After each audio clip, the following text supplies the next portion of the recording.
We always talk about the future of education. And the future is here, the future is now for our kids. A lot of schools are looking to cut programs. Here at Elizabeth Forward, we're really trying to add innovation and remake education. We're taking technology and incorporating that, so it's no longer just paper and pencil and books. But it's also about the way that teachers approach learning in the classroom. It's not the teacher giving them information and having the children spit it back. They're now active learners in the space too. Teachers are more facilitators.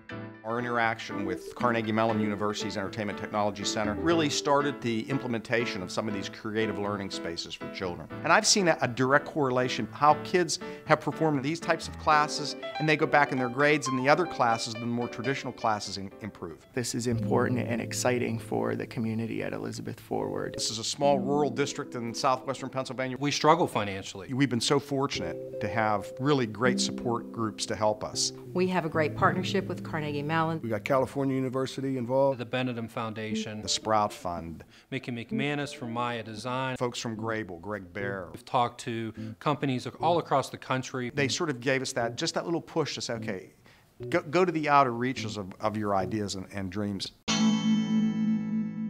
Last year in September, we opened our Dream Factory. The Dream Factory is a combination of 3 classes that were previously separated. The art room, the tech ed room, and computers. All 3 teachers collaborate And bring together art and engineering. When it's hands-on learning, it's something that you want to do. What we need are measurements. When you have a board, take a look at your board. I think it adds to our traditional wood shop, metal shop. Students are programming interactive games, building robots. Do they want to do 3D printing? Do they want to do painting? Do they want to do sculpture? This is not a gifted program. It's not an after-school activity. Every kid is getting this in our school.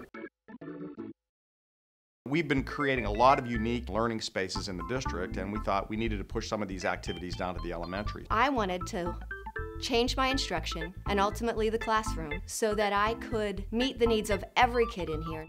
I like it. It's cool. It's colorful. It's nice. We work together as a table to figure stuff out.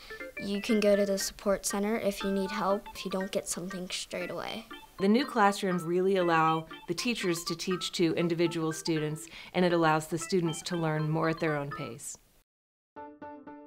The Embodied Learning Lab is a miniature version of a small lab here in the elementary setting. The students are really excited to come into the lab because they get to burn off some of that energy and move around while they're learning topics that traditionally would be difficult in a classroom. We're using a Kinect camera, we're using a flat screen TV, and a PC to make this room come alive. We can see these rooms being put into every elementary school in our district. We've also instituted a one-to-one learning initiative using iPads. Every kid gets an iPad. We wanted to give every student an iPad from K to 12. We have our books on our iPad so we don't have to carry them around. iPads go anywhere. They're learning. They can learn anywhere. Seeing the students using iPads in the Dream Factory has been amazing. Kids can do 3D design on an app, print it to a 3D printer. We're all just very used to it. It has become just what we do and how we learn. First we started with the small lab, then we got the 3D printers, and now each student has their own iPad. I think it's just going to keep growing and growing. Now that we have some of these unique spaces, how do we as a school district change other classrooms and other environments to engage children? Providing these programs are going to better prepare these kids, whether they could choose to go on to college or just straight into workforce. They're not going to be afraid to use the new technology that's coming down the road in 2020, 2030. They're going to be a step ahead as far as engineering and computer science and, even the future of art. Creating an environment and using that technology really can help children, and that's really the goal in the district, is to help children learn and grow and be productive members